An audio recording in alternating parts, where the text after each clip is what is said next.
नमस्कार, मैं हूं मयूरिका और आप देख रहे हैं वीएनएम टीवी। वीएनएम टीवी के बुलेटिन में सभी व्यूअर्स का स्वागत है। देश, दुनिया और शहर जिलों की खबरों के साथ आपके सामने फिर एक बार हाजिर है। नजर सबसे पहले वीएनएम हेडलाइंस पर।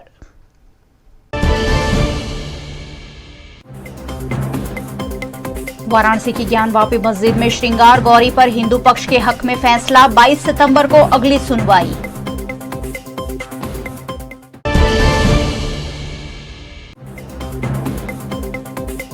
विधानसभा चुनाव से पहले आम आदमी पार्टी को झटका, बीटीपी ने तोड़ा गठबंधन।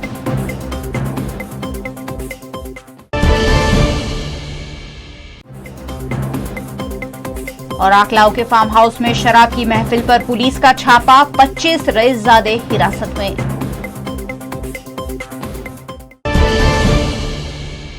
वाराणसी की ज्ञानवापी मस्जिद का मसला पिछले कई महीनों से छाया हुआ है। इस मसले सुप्रीम कोर्ट ने एक बड़ा निर्णय देते हुए हिंदुओं के पक्ष में फैसला सुनाया है।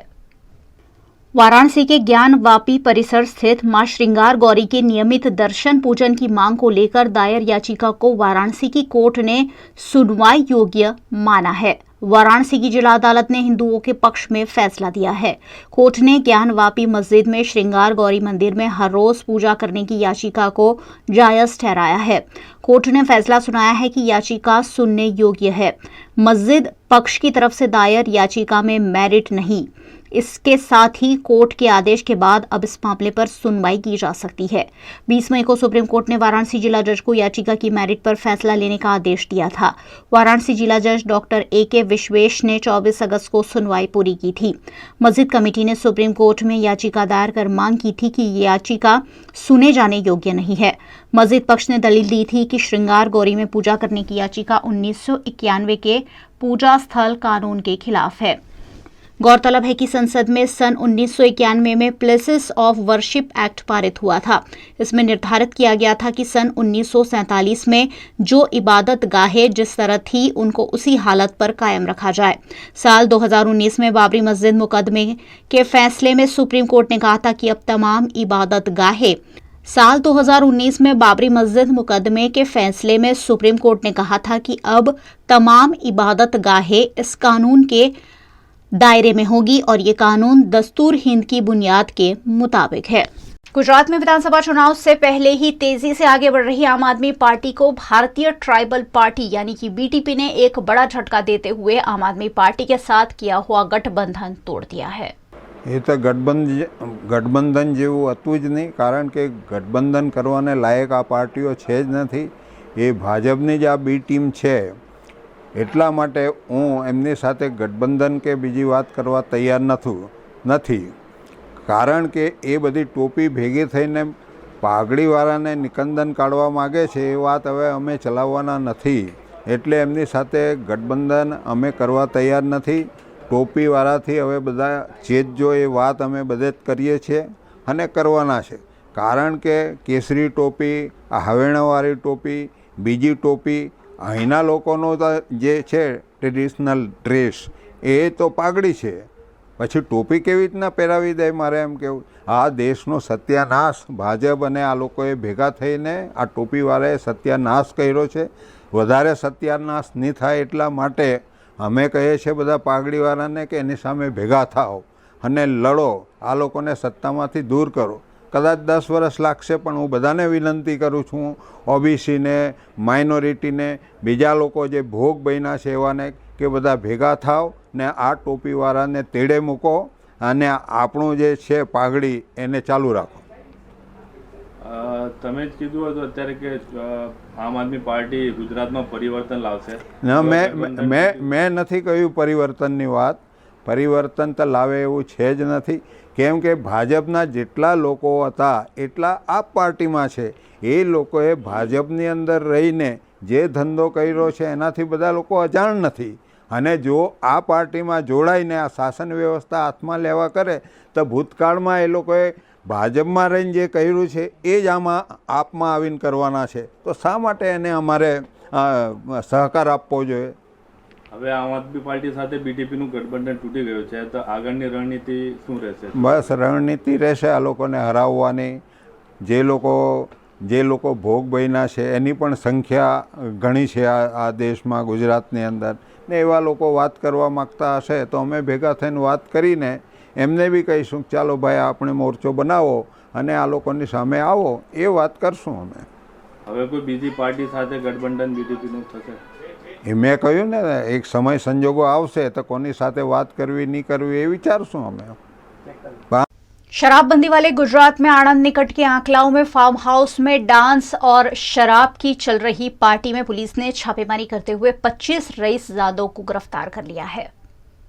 शराबबंदी वाले गुजरात राज्य में शराबबंदी सिर्फ कागज पर होने की बात बार बार उजागर होती रहती है. कुछ ऐसा ही आनंद निकट आंकलाव के फार्म हाउस में देखने मिला, जहां जोर जोर से बज रहे म्यूजिक के बीच कुछ लोग डांस करते करते सरेआम शराब की महफिल जमा कर बैठे थे. उनके रंग में तब भंग पड़ गया जब अचानक आंकलाव पुलिस ने पूर्व सूचना के आधार पर यहां छापेमारी कर दी. नवाखल गांव के मृगेश शाह के ग्रीन टोन विला फार्म के बंगला नंबर 2 में बर्थडे पार्टी चल रही थी, जहां सरेआम शराब का सेवन हो रहा था. पुलिस ने मौके पर पहुंचकर छापेमारी कर 10 लड़कियों और 15 लड़कों को हिरासत में लिया है. ये सभी बड़ोदरा के अच्छे घरों के रईसजादे होने की जानकारी सामने आई है.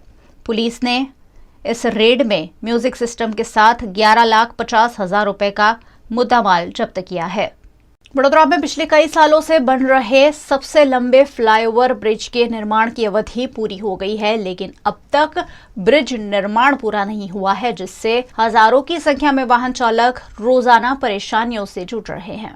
गुजरात के वडोदरा शहर में राज्य का सबसे लंबा फ्लाईओवर ब्रिज यानी करीब 3.25 किलोमीटर का ब्रिज बनकर तैयार हो रहा है. पिछले कई सालों से यहां ब्रिज निर्माण की कार्यवाही चल रही है, जहां गेंडा सर्कल से लेकर मनीषा चौकड़ी तक फ्लाईओवर का निर्माण हो रहा है. फ्लाईओवर के निर्माण के चलते वाहन चालकों को लगातार परेशानियों का सामना करना पड़ रहा है. ब्रिज बनने में हो रही देरी के चलते वाहन चालक रोजाना परेशान हो रहे हैं. फ्लाईओवर तो जब बनकर तैयार होगा तब होगा और सुविधा भी तब मिलेगी, लेकिन फिलहाल ब्रिज निर्माण के चलते वाहन चालकों को रोजाना काफी लंबी दूरी तय करके जाना पड़ता है या फिर ट्रैफिक से जूझना पड़ता है. राज्य सरकार ने ब्रिज निर्माण के लिए 100 करोड़ रुपए से अधिक की रकम वडोदरा महानगर पालिका को दे दी है, फिर भी ब्रिज निर्माण में समय लगाया जा रहा है. ब्रिज निर्माण समय से पूरा नहीं होने की वजह से लोगों की परेशानियों में इजाफा हो रहा है. कई सालों से यहाँ के वाहन चालक सुबह शाम ट्रैफिक जैम से जूझते हुए देखने मिलते हैं. ब्रिज निर्माण की अवधि पूरी हो जाने पर भी कार्यवाही पूरी नहीं हो पाई है. ऐसे में वडोदरा महानगर पालिका और ब्रिज निर्माण करने वाले कॉन्ट्रैक्टर सवालों के घेरे में आ गए हैं.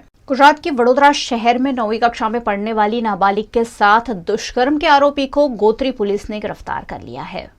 गुजरात के वडोदरा शहर में 9वीं कक्षा में पढ़ाई करने वाली छात्रा के साथ दुष्कर्म का मामला गोत्री पुलिस थाने में दर्ज हुआ था. परिजनों की शिकायत के आधार पर गोत्री पुलिस ने आरोपी मोहिन पठान को गिरफ्तार कर लिया है. आरोपी ने नाबालिग को बहला फुसलाकर उसके घर ले जाकर उसके साथ दुष्कर्म किया, जिसकी शिकायत के आधार पर गोत्री पुलिस ने आरोपी को गिरफ्तार कर लिया है और मामले की जाँच शुरू की है.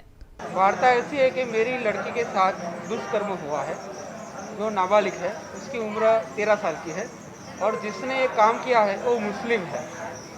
और मुझे इस बारे में ऐसा लग रहा है कि लव जिहाद की तरफ एक केस लग रहा है, क्योंकि जब मैंने ये पूरा बात पूरी जानी है ना, तो इसके पीछे आगे पीछे कोई ना कोई है जो ये काम करवा रहा है.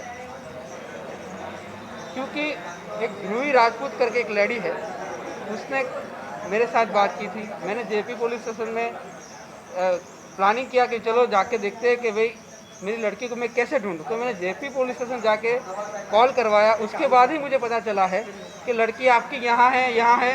बाद में पता चला कि तांदलजाम में है, जो मोइन नाम का लड़का है, जो साला मेरी लड़की के साथ उसने गलत काम कर दिया है.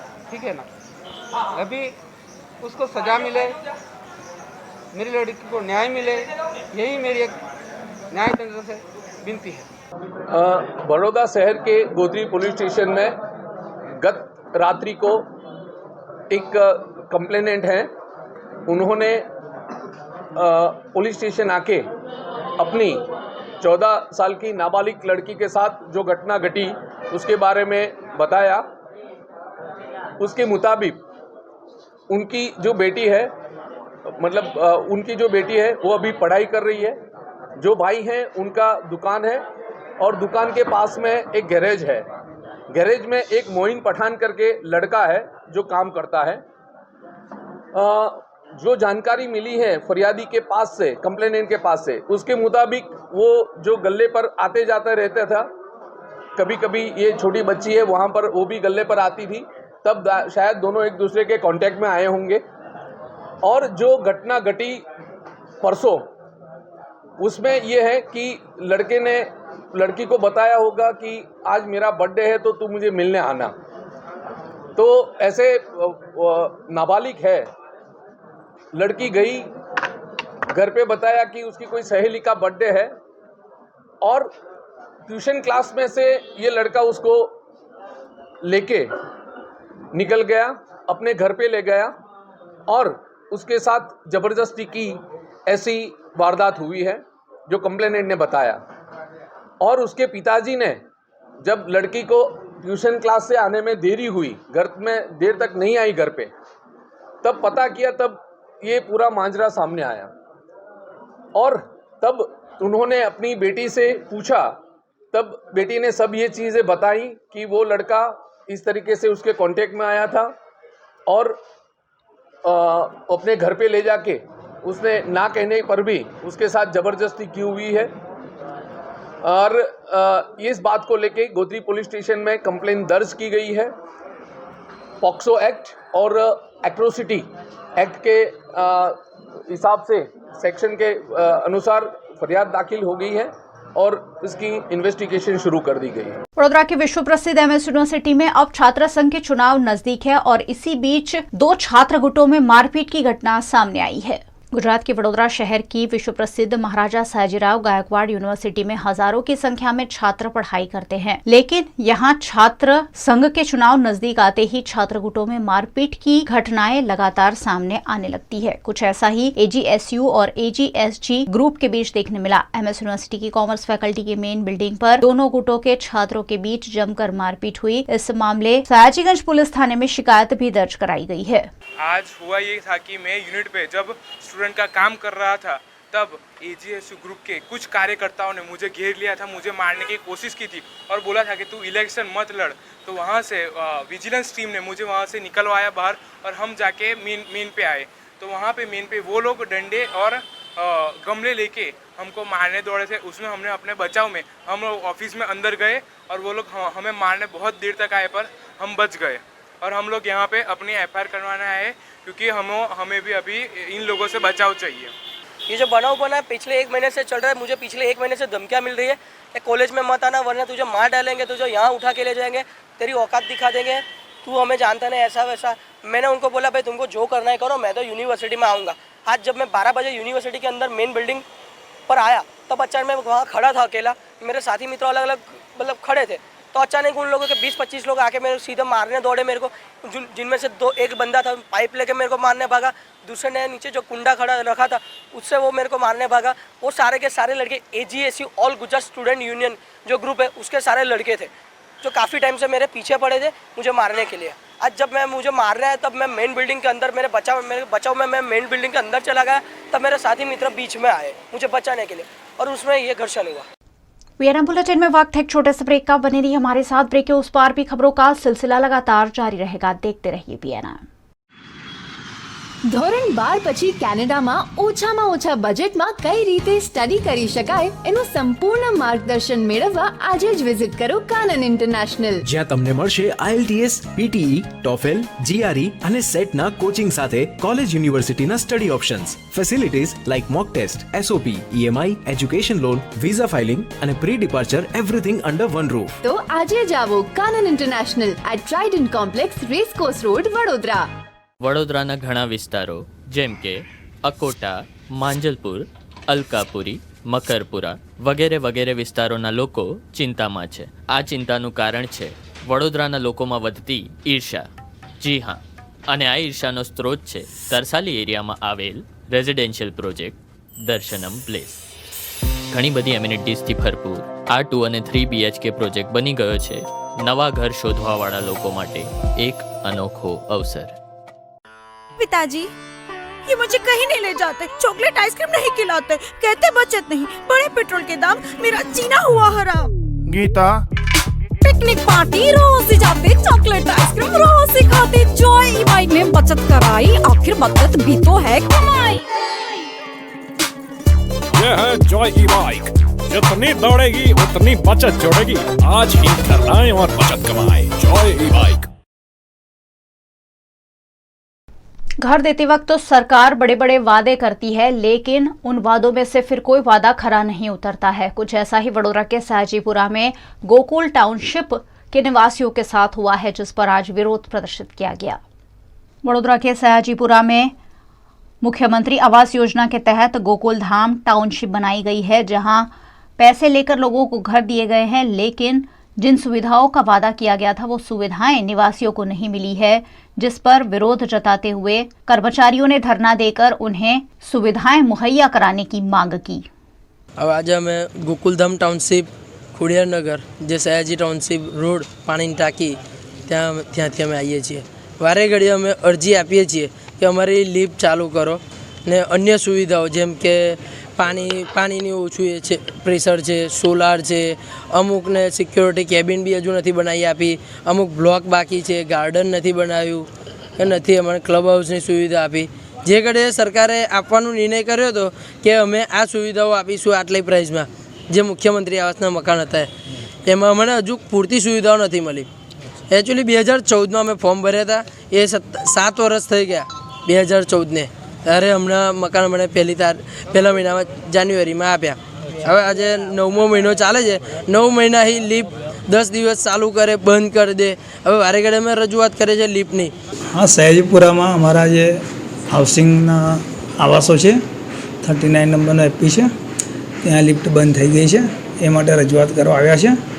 સદર લિફ્ટ બંધ થઈ છે ઇજાદાર દ્વારા, તો તે માટે ઇજાદાર જોડે વાત થઈ છે કે ભાઈ શેના માટે આ પ્રોબ્લેમ થયો છે, એટલે એમને રૂબરૂ પણ બોલાવ્યા છે।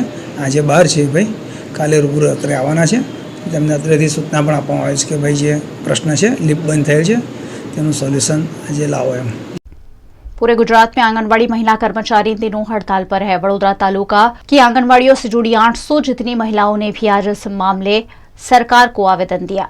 1 सितंबर से गुजरात में हजारों की संख्या में आंगनवाड़ी महिला कर्मचारी वेतन बढ़ोतरी समेत की अन्य मांगों को लेकर हड़ताल पर है। गुजरात आंगनवाड़ी कर्मचारी संगठन तालुका हेल्थ ऑफिस पर इस मामले आवेदन देकर सरकार तक अपनी मांगों को पहुंचाने की फिर एक बार कोशिश की गई। तालुका आंगनवाड़ी की महिलाओं ने वडोदरा शहर में लालकोट स्थित तालुका हेल्थ ऑफिस में आवेदन देकर अधिकारियों को मामले से अवगत कराया। इस हड़ताल में 800 से ज्यादा बहनें शामिल हुई। सभी ने लालकोट पर एकत्रित होकर सरकारी लाभ दिए जाने की सरकार से मांग की।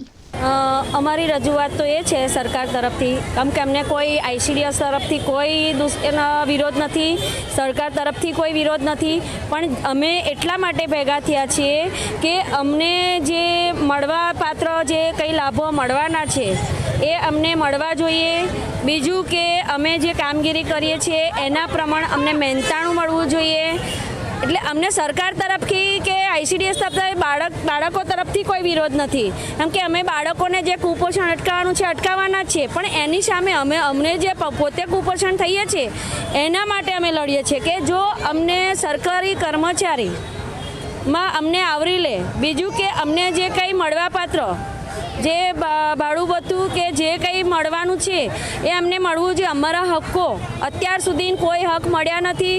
બીજું કે કામગીરી અમે બધી જ કરીએ છીએ, જ્યાં બોલાવે ત્યાં બધું જ કામ કરીએ। અમને ગ્રામ સભા બોલાવે, કોઈ તો પીએચસીમાં બોલાવે, કઈ પંચાયતમાં બોલાવે, બીજી કોઈ નાની મોટી કામગીરી હોય તો અમે પ્રેમથી સ્વીકારીએ છીએ અને કરીએ જ છીએ।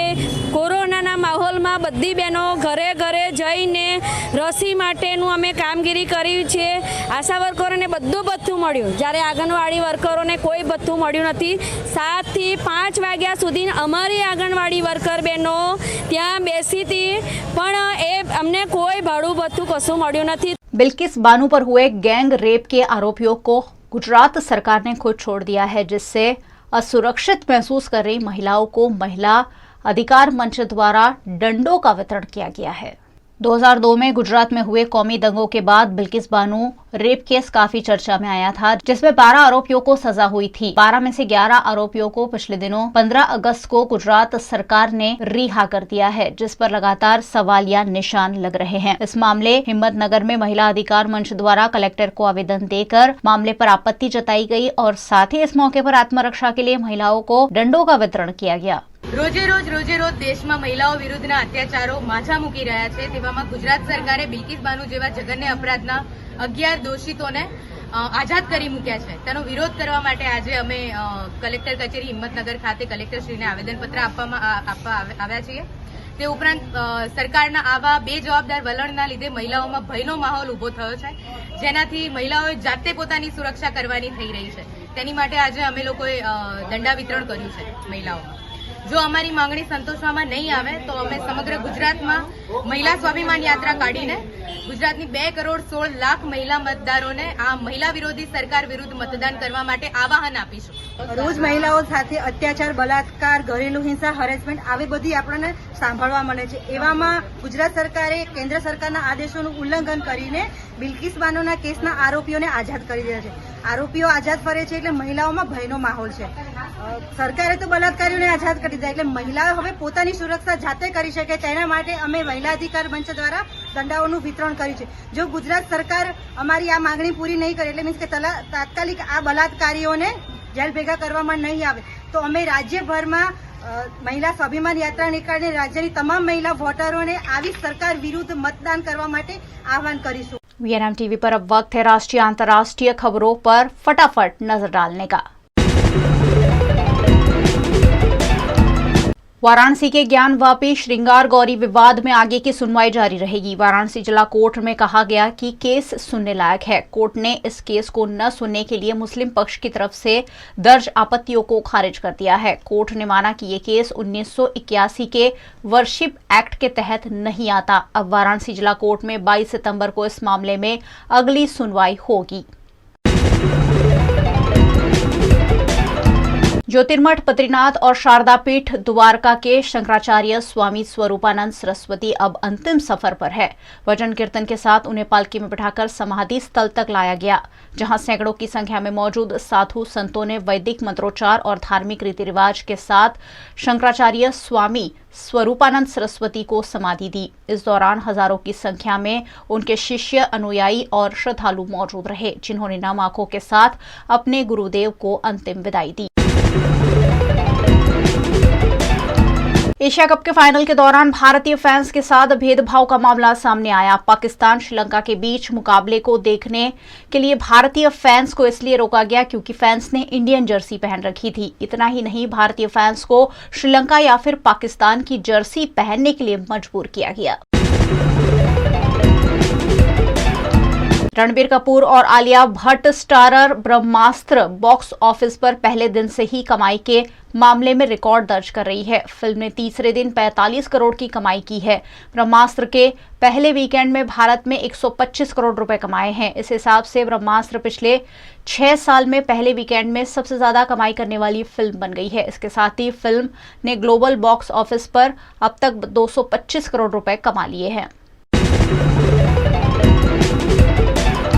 तारक मेहता का उल्टा चश्मा में तारक मेहता की भूमिका निभाने वाले शैलेश लोढ़ा ने यह शो छोड़ दिया है। अब हाल ही में आई मीडिया रिपोर्ट्स के मुताबिक मेकर्स ने शो के लिए शैलेश का रिप्लेसमेंट ढूंढ लिया है। कहा जा रहा है कि सचिन श्रॉफ तारक मेहता की भूमिका निभाते हुए दिखाई देंगे।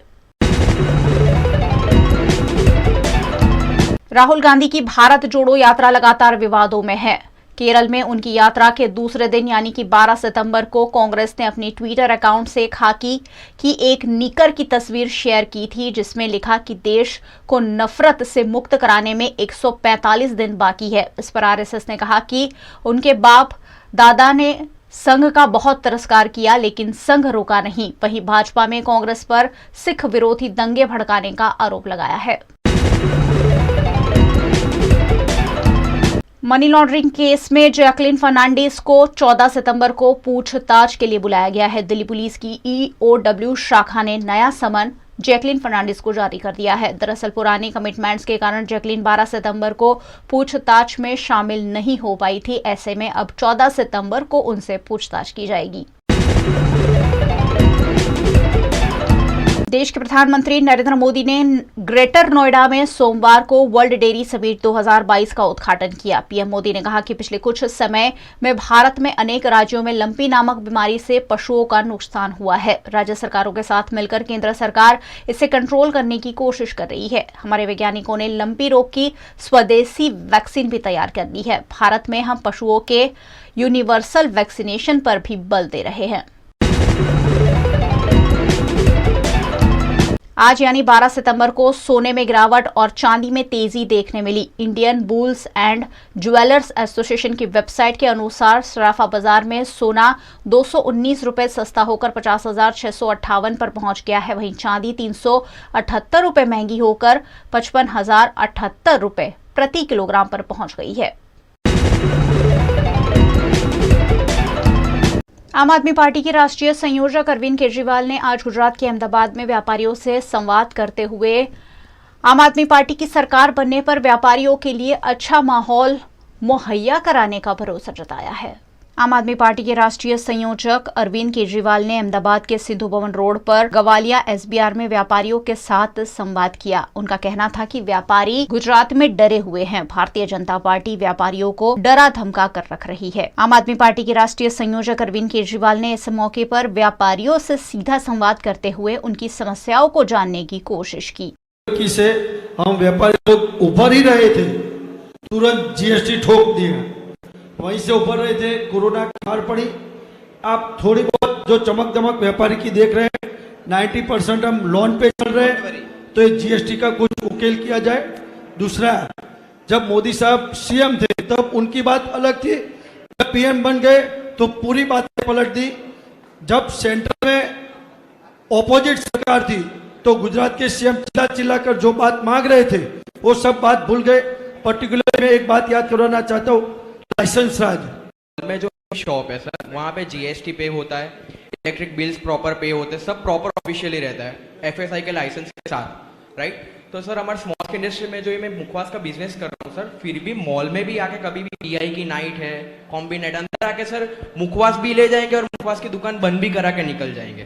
इस मौके पर आम आदमी पार्टी की सरकार बनने पर व्यापारियों के लिए बिना डर का माहौल उपलब्ध कराने का वादा अरविंद केजरीवाल द्वारा किया गया है। उनका कहना है कि सबसे ज्यादा जीएसटी से व्यापारी दुखी है। ऐसे में जीएसटी का सरलीकरण आम आदमी पार्टी द्वारा किया जाएगा। आम आदमी पार्टी द्वारा व्यापारियों के हित में सभी संभव कदम उठाए जाने की बात अरविंद केजरीवाल ने कही है।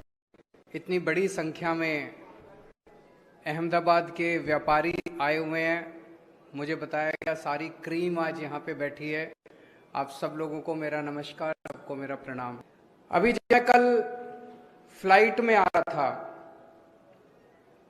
मेरे बगल में अहमदाबाद के एक व्यापारी बैठे हुए, स्टॉक ब्रोकर हैं। मुझे देख के आश्चर्यचकित हो गए। बोले सर, सीएम के बगल में बैठा हूं मैं, मेरे भाग्य खुल गए। फिर बोले कि सर मुझे आपके साथ फोटो लेनी है। मैंने कहा ले लीजिए। फिर अचानक बोले कि नहीं, गड़बड़ हो जाएगी। तो मैंने कहा क्या गड़बड़ हो जाएगी? कहते हैं सर आजकल आपके पीछे ईडी और सीबीआई पड़े हुए हैं, अगर फोटो ले ली तो मेरे पीछे भी पड़ जाएंगे। मैंने कहा फोटो शेयर मत करना, अपने मोबाइल में रख लेना। बोला सर सबके मोबाइल टैप हैं, तो फोटो ले ली तो उन तक पहुंच जाएगी। मैं सोच रहा था कितने डरे हुए हैं यार अपने देश के लोग, व्यापारी कितने डरे हुए हैं। जिस देश का व्यापारी एक फोटो लेने में इतना डरा हुआ है, वो देश कैसे तरक्की कर सकता है?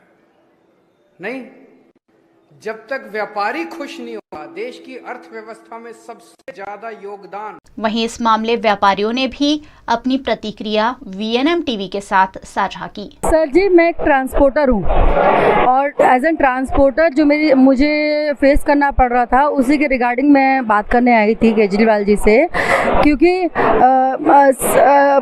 सारे विंग के लिए है लेकिन जो हमारे ट्रांसपोर्टर हैं, जो ट्रांसपोर्ट्स के लिए, उसके लिए कोई नहीं है।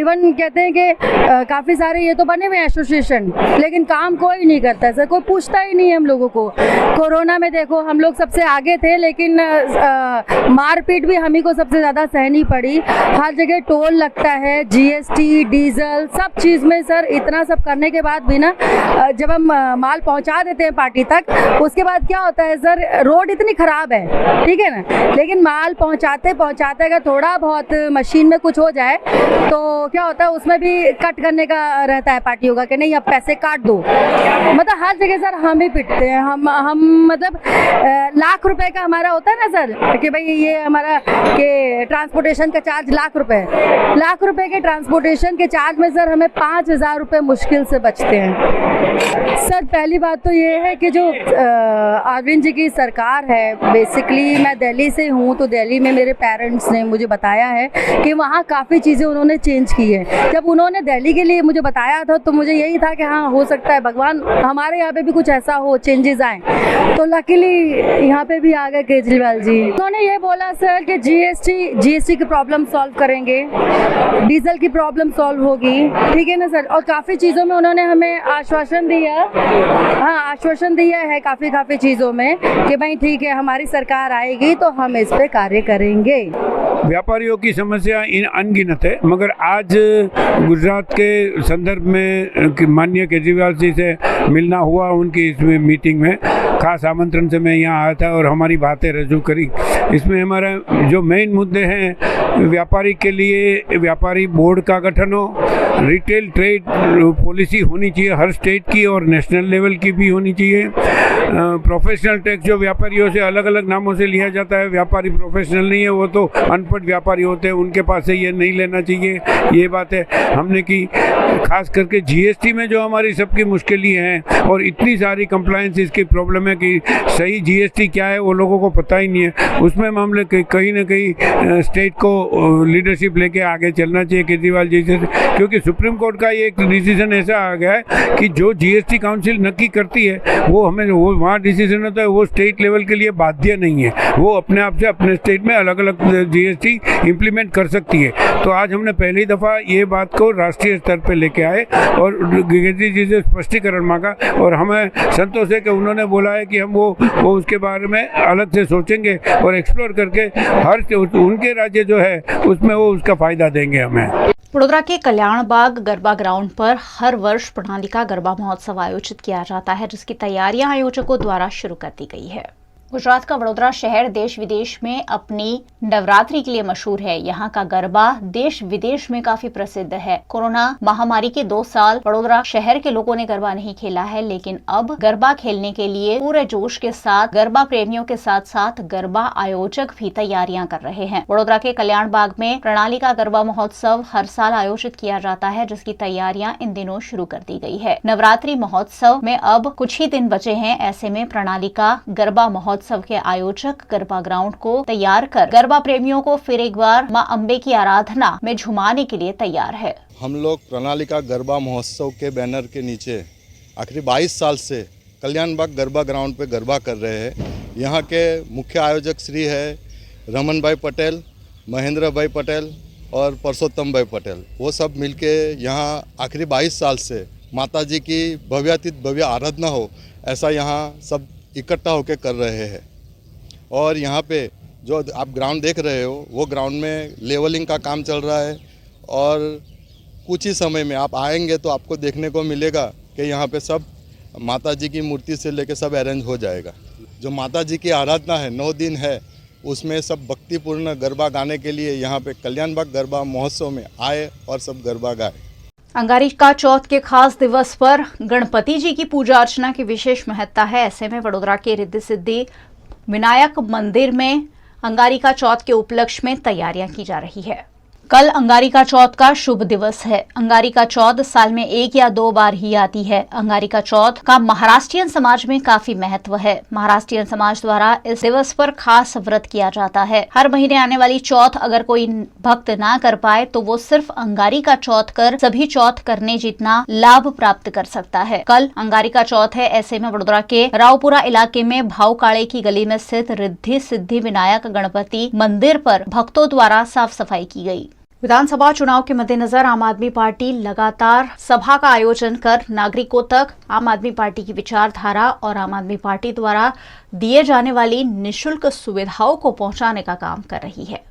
गुजरात के सुरेंद्रनगर के लखतर तालुका के लीलापुर गांव में आम आदमी पार्टी के राष्ट्रीय जॉइंट सेक्रेटरी इंद्रनील राजगुरु की अध्यक्षता में जाहिर सभा आयोजित की गई। विधानसभा चुनाव के मद्देनजर आम आदमी पार्टी इन दिनों लगातार लोगों के बीच जाकर दिल्ली और पंजाब में मिलने वाली निःशुल्क सुविधाओं का लाभ गुजरात में भी देने का ऐलान कर रही है। इसी के तहत आम आदमी पार्टी के नेताओं द्वारा भारतीय जनता पार्टी और कांग्रेस पर हल्ला बोल किया गया। इस सभा में आम आदमी पार्टी के नेता युवराज सिंह जाडेजा और गुजरात किसान संगठन के अध्यक्ष राजू करपड़ा भी मौजूद रहे, जिन्होंने भारतीय जनता पार्टी पर निशाना साधा। इस सभा में अन्य राजनीतिक दलों को छोड़कर 25 से जितने सदस्य आम आदमी पार्टी में जुड़े। છેલ્લા 27 વર્ષથી જે ભ્રષ્ટ ભાજપનું જે કુશાસન ચાલી રહ્યું છે એનાથી સામાન્ય જનતાઓ જે છે એ ખૂબ પીડાઈ રહી છે અને ખાસ જોવા જઈએ તો દિવસે ને દિવસે અત્યારે જે કહી શકાય કે યુવાનો છે, જે યુવા ધન છે આપણું, એ અત્યારે દેશ પણ છોડી રહ્યું છે અને સાથે સાથે આત્મહત્યા કરી અને દેહ પણ છોડી રહ્યું છે। ત્યારે કહી શકાય કે એક આશાનું કિરણ એક દેખાયું છે અને એ છે આમ આદમી પાર્ટી। અત્યારે વર્તમાન સમયમાં જે રીતે આમ આદમી પાર્ટી કહી શકાય કે ગુજરાતમાં ખૂણે ખૂણે અત્યારે પ્રસરી રહી છે, ત્યારે ઘણા બધા એને રોકવાના પ્રયાસો પણ થાય છે। ઘણી બધી જગ્યાએ અત્યારે સરકાર એને પ્રેશરાઇઝ પણ કરે છે, દબાવે પણ છે, પરંતુ આ એ આમ આદમી પાર્ટી છે કે જે કોઈના ડરાવવાથી, કોઈના ધમકાવવાથી, કોઈના રોકવાથી રોકાય એવી નથી। અત્યારે પૂરા ગુજરાતમાં એક આંધી આવી રહી છે અને આ જે આંધી છે એ આંધીમાં એક સ્લોગન ઘરે ઘરેથી બહાર આવી રહ્યું છે અને છે હર ઘર ઝાડુ ઘર ઘર ઝાડુ। અને ઝાડુ વડે જે 27 વર્ષથી જે વિધાનસભામાં કહી શકાય કે જે પેંજી ગયેલી ગંદકી છે એ ગંદકી સાફ કરવા માટે અત્યારે ઘરે ઘરેથી ઝાડુનો નારો લાગી રહ્યો છે। અને આ વર્ષે એટલે કે જ્યારે 2022ની જ્યારે ચૂંટણી આવી રહી છે ડિસેમ્બર મહિનામાં, ત્યારે ગુજરાતભરમાંથી આમ આદમી પાર્ટીને જે અત્યારે સાથ સહકાર અને સહયોગ મળી રહ્યો છે, જે તે જોતા ગુજરાતમાંથી જે 27 વર્ષથી જે મૂળિયા નાખીને બેઠા છે એ ભ્રષ્ટ ભાજપના મૂળિયા ઉખડી જવાના છે અને એના સુપડા સાફ થઈ જવાના છે।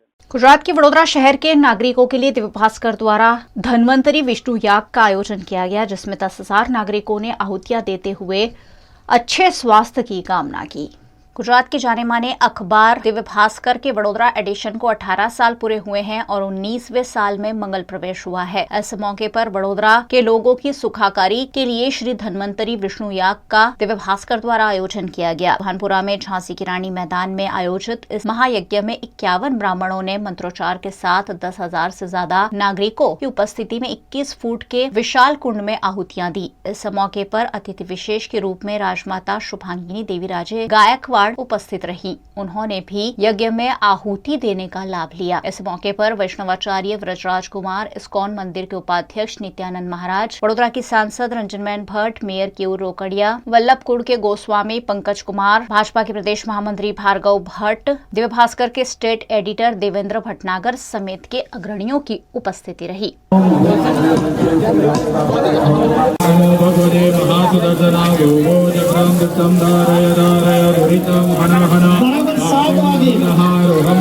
માન આપીને ઉપસ્થિત એક્સ મેયર માનનીય શ્રી જતીનભાઈ મોદી સાહેબ, અમે દિવ્ય ભાસ્કર પરિવાર આપનું પણ સ્વાગત કરે છે।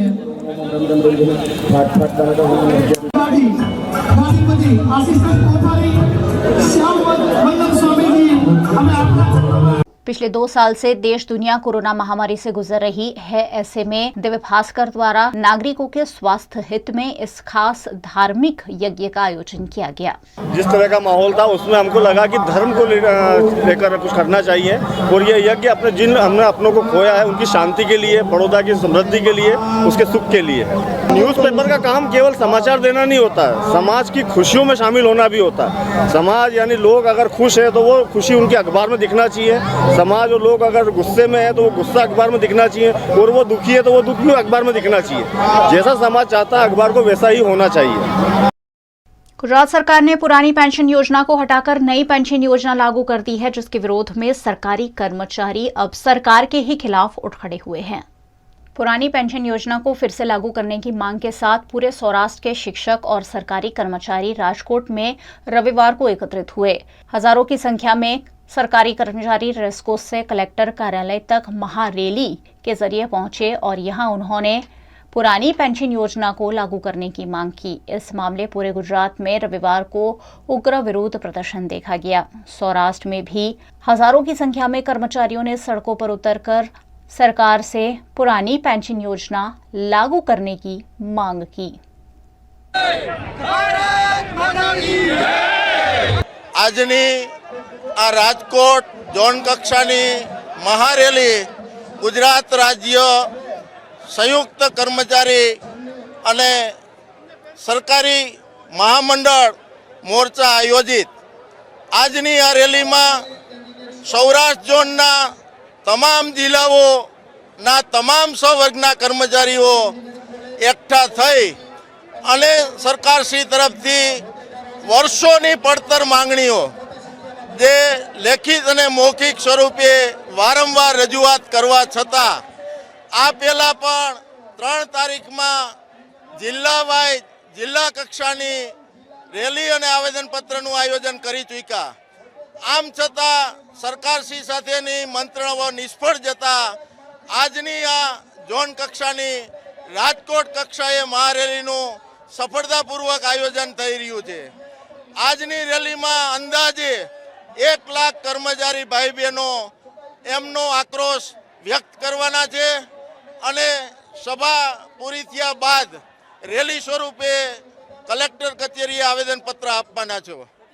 આજની આ રેલીમાં વર્ષો થયા જે સરકારી કર્મચારી તેમજ બોર્ડ નિગમ અને અર્ધસરકારી કર્મચારીના પડતર પ્રશ્નો જેવા કે જૂની પેન્શન યોજના લાગુ કરવી, આ સિવાયના 7મા પગાર પંચના ભથ્થાઓ, 58માંથી 60 વર્ષની સેવાઓ, આ સિવાયના अन्य 16 જેટલા પ્રશ્નો સરકારશ્રી પાસે વારંવાર રજૂઆત કરવા છતાં અમારા પ્રશ્નો ઉકેલાણા નથી। ત્યારે સૌ કર્મચારી ભાઈઓ બહેનોમાં રોષ અને અસંતોષની લાગણી વ્યાપી છે। જો હવે પછી સરકારશ્રી અમારી મંત્રણાઓ સફળતાપૂર્વક એ નિવેડો નહીં લાવે તો આવનારી વિધાનસભા ચૂંટણીમાં આનો પડઘો અચૂક પડવાનો છે। गुजरात के जूनागढ़ के विसावदर में बख्शीपंच समाज द्वारा आरक्षण के अमलीकरण की मांग के साथ एक भव्य रैली का आयोजन किया गया। सुप्रीम कोर्ट द्वारा स्थानीय स्वराज की संस्थाओं में बख्शीपंच को 27% आरक्षण देने के आदेश दिए गए हैं, जिसका अमल महाराष्ट्र और मध्य प्रदेश में हुआ है, लेकिन गुजरात में इस आदेश का अमलीकरण अब तक नहीं हुआ है। गुजरात राज्य में पंचायत पालिका और सहकारी संस्था में 27% बख्शीपंच आरक्षण का अमल करवाने के लिए जूनागढ़ के विसावदर में एक भव्य रैली बख्शीपंच समाज द्वारा आयोजित की गई और मामलतदार को आवेदन देकर गुजरात में भी बख्शीपंच को स्थानीय स्वराज की संस्थाओं में 27% आरक्षण देने पर जोर दिया गया। समस्त विसावदर शहर અને તાલુકા બક્ષીપંચ સમાજ દ્વારા આજ રોજ એક ભવ્ય આવેદનપત્રનો કાર્યક્રમ કરવામાં આવેલ છે। ગૌશાળામાં એકત્રિત થઈને સૌ જ્ઞાતિજનો બક્ષીપંચ સમાજ મામલતદાર કચેરીએ આવેદનપત્ર આપવા માટે આવ્યા છે। આવેદનપત્રનો હેતુ સુપ્રીમ કોર્ટ દ્વારા 27% બક્ષીપંચ માટે અનામત અને સાથોસાથ મહારાષ્ટ્ર અને મધ્યપ્રદેશમાં જેમ બક્ષીપંચ સમાજને 27% સ્થાનિક સ્વરાજ્યની ચૂંટણી, ગ્રામ પંચાયત, તાલુકા પંચાયત, જિલ્લા પંચાયત, નગરપાલિકા સહિતની અને સહકાર વિભાગની સંસ્થાઓમાં 27% અનામત મળે એ હેતુસર આજનું આવેદનપત્ર આપવામાં આવ્યું છે। આ આવેદનપત્રમાં શ્રી વિક્રમસિંહ સિસોદિયા, શ્રી જે.કે. ચાવડા સાહેબ ખાસ ઉપસ્થિત રહ્યા। તાલુકાભરના સરપંચશ્રીઓ, તાલુકાભરના દરેક જ્ઞાતિના આગેવાનશ્રીઓ બોડી સંખ્યામાં આજના આવેદનપત્રના કાર્યક્રમમાં ઉપસ્થિત રહ્યા છે। विसावदर में विधानसभा चुनाव के मद्देनजर भारतीय जनता पार्टी द्वारा विकास यात्रा का आयोजन किया गया। गुजरात में विधानसभा के चुनाव नजदीक है, ऐसे में जूनागढ़ के विसावदर मार्केटिंग यार्ड में भारतीय जनता पार्टी द्वारा किए गए विकास कार्यों पर विकास यात्रा अंतर्गत सभा आयोजित की गई। इस सभा में जूनागढ़ के सांसद राजेश चुड़ासमा, जिला पंचायत उपाध्यक्ष विपुल कावाणी समेत के नेताओं की उपस्थिति रही। सभा में आने वाले सभी लोगों को भारतीय जनता पार्टी द्वारा किए गए विकास कार्यों की फिल्म दिखाई गई। विसावदर तालुका में 1 करोड़ रुपए से ज्यादा के विकास कार्यों का ई लोकार्पण सांसद राजेश चुड़ासमा के हाथों इस मौके पर किया गया। आज विसावदर मुकामे विश्वास की विकास यात्रा सरकार भारतीय जनता पार्टी सरकार ने 20 वर्ष गुजरात में नेतृत्व थया और साथ साथ भूपेन्द्रभाई पटेल नेतृत्व में सरकार ने 1 वर्ष त्यारे प्रांत कक्षाए 1 करोड़ थी वधारे विकासना कार्यों आज ई लोकार्पण करवामां અને ગુજરાત સરકારે કરેલા કામો એ લોકો સુધી જન સુધી પહોંચી ગામડાઓને સુવિધા મળે એવા આ પ્રયત્નથી આજે વિસાવદરમાં કાર્યક્રમ કરવામાં આવ્યો છે। ખૂબ મોટી સંખ્યામાં સરપંચો, તાલુકા પંચાયતના સભ્યો અને મોટી સંખ્યામાં ગામડાઓના લોકો જોડાયા। वीएनएम न्यूज रूम से आज बस इतना ही। वीएनएम के समाचारों को आप रोज रात 9 बजे फेसबुक और यूट्यूब पर लाइव भी देख सकते हैं। साथ ही आप डेली हंट, वोडाफोन टीवी, जियो टीवी जैसे ओटीटी प्लेटफॉर्म्स पर वीएनएम की खबरों को 24 घंटे लगातार लाइव देख सकते हैं। देखते रहिए वीएनएम, जुड़े रहिए वीएनएम के साथ। नमस्कार।